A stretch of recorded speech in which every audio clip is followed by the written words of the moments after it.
NEET छात्रा की मौत के मामले में अब एक बड़ा खुलासा हुआ है और इस खुलासे के कारण सीबीआई को ढेर सारे अधिकार दिए गए हैं। सीबीआई ने नए कदम उठाए हैं और इसमें दिल्ली पुलिस की भी एंट्री हो गई है। तो क्या जो निर्भया कांड को लेकर के जिस पॉलिसी के साथ दिल्ली पुलिस ने जांच की, जिस तरीके से तमाम दोषियों को पकड़ा, क्या वैसा ही कुछ अब बिहार में होने वाला है? क्या बिहार पुलिस पर से भरोसा उठ गया है? सीबीआई को यह कदम क्यों उठाना पड़ा? दिल्ली पुलिस की एंट्री कैसे हो गई? क्या कुछ बड़ा होने वाला है? क्या कुछ बड़ा खुलासा होने वाला है? जानेंगे आज की इस रिपोर्ट में, तो इसे आखिर तक जरूर देखिएगा। नमस्कार, मैं हूं डॉक्टर सुरजीत सिंह और आप देख रहे हैं YBN बिहार झारखंड। अगर आपने अभी तक इसे सब्सक्राइब नहीं किया है तो सब्सक्राइब कर लीजिए और अगर आपको ये वीडियो अच्छा लगे तो लाइक कीजिए, शेयर कीजिए और कमेंट जरूर कीजिए। तो नीट छात्रा की मौत के मामले में लगातार सवाल उठ रहे थे। सीबीआई भी घेरे में आ चुकी थी।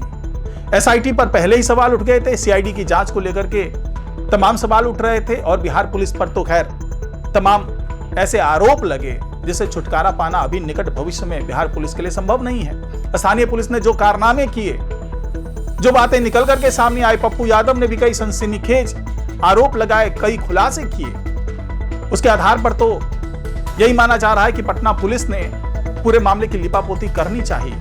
लेकिन जब पीड़ित पक्ष अड़ गया, जब उसने तमाम सवाल उठाए, जब हंगामा होना शुरू हो गया, जब विपक्ष ने भी इसे मुद्दा बना दिया, तब जाकर के इस पूरे मामले को हवा मिली, तूल पकड़ा और जांच शुरू हुई। पहले एसआईटी का गठन किया गया, उसके बाद सीआईडी को सौंपा गया। जब मामला शांत होता हुआ नजर नहीं आया, तब आखिरकार सीबीआई को इस मामले में एंट्री करनी पड़ी। नीतीश कुमार ने सिफारिश की और सीबीआई ने इस सिफारिश के 12-13 दिनों के बाद में पूरे केस को अपने हाथ में ले लिया। हालांकि शुरुआत में उन्होंने धारा 307 के तहत इस पूरे मामले को दर्ज किया, यानी कि अटेम्प्ट टू मर्डर का मामला था। तब कोर्ट में सवाल उठा। कोर्ट में जो मनीष कुमार रंजन है, जो कि हॉस्टल का मालिक है, कभी किसी एमपी का वो ड्राइवर हुआ करता था, 5-7-10 हजार रुपए की नौकरी हुआ करती थी, बाद में 300 करोड़ रुपए का मालिक बन गया, 12 हॉस्टल उसने ले लिए और तमाम एक बड़ा कारोबार उसने फैला लिया।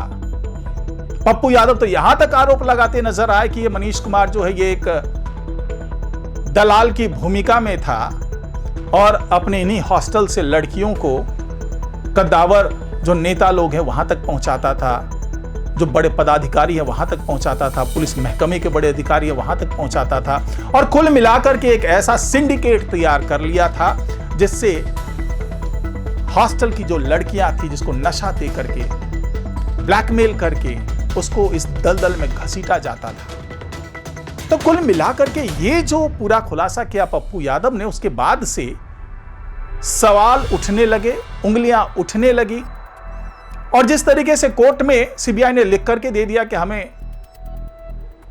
जो हॉस्टल का मालिक है उसका, मनीष का, हमें कोई वो इंटरोगेशन नहीं करना है, उसे कोई पूछताछ नहीं करनी है, यानी कि कुल मिलाकर के ये कह दिया गया कि आप उसको जमानत दे सकते हैं। जबकि इससे पहले एसआईटी ने भी ये कह दिया, सीआईडी ने भी कह दिया।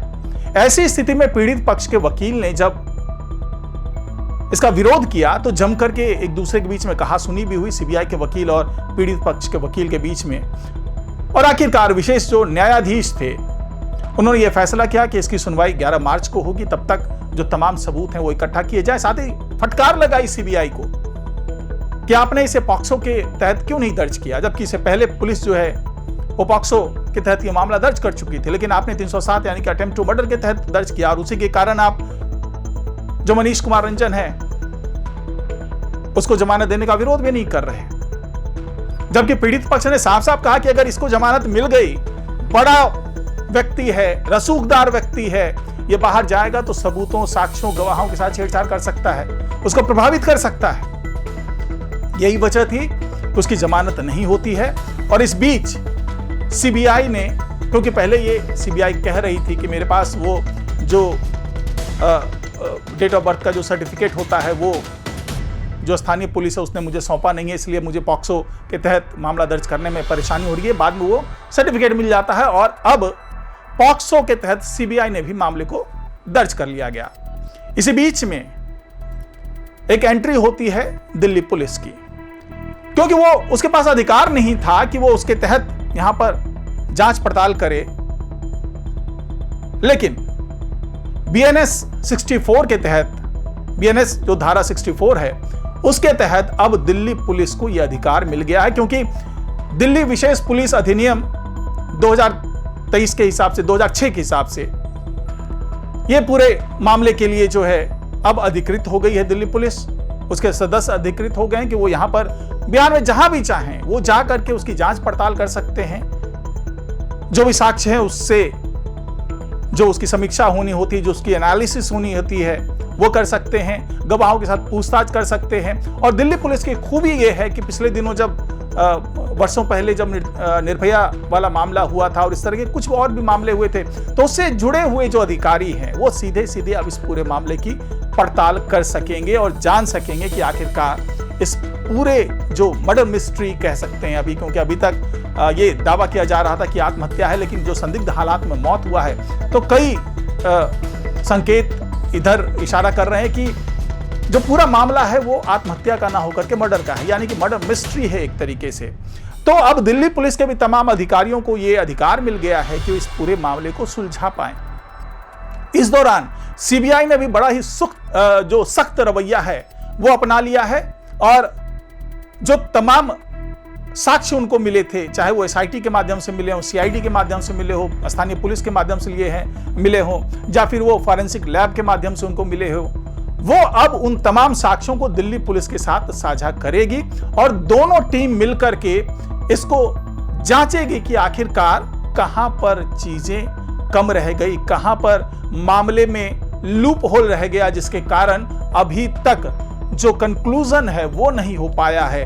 अभी तक जो आरोपी हैं वो खुलेआम घूम रहे हैं। अभी तक जो दावा किया जा रहा है पप्पू यादव की तरफ से उसकी कोई पुष्टि नहीं हो पाई है। चाहे वो ये कह रहे हैं कि इसमें नेता के बेटे शामिल हो सकते हैं, कुछ नेता शामिल हो सकते हैं, कुछ बड़े रसूखदार ब्यूरोक्रेट इसमें शामिल हो सकते हैं। तो आखिरकार क्यों उन लोगों से पूछताछ नहीं की गई, क्यों उन लोगों के बयान नहीं लिए गए, क्यों उनसे जुड़े हुए साक्ष्यों का वेरिफिकेशन नहीं कराया गया। तो अब ये तमाम ऐसे बिंदु हैं जिसको केंद्र में रख करके अब सीबीआई पूरे मामले की जांच करने वाली है।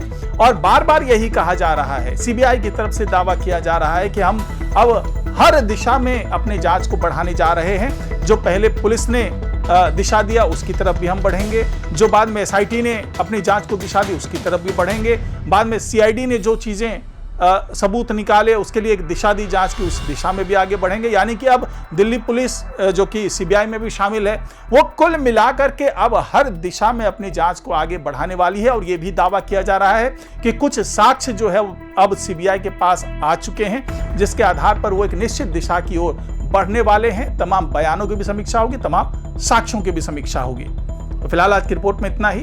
नमस्कार।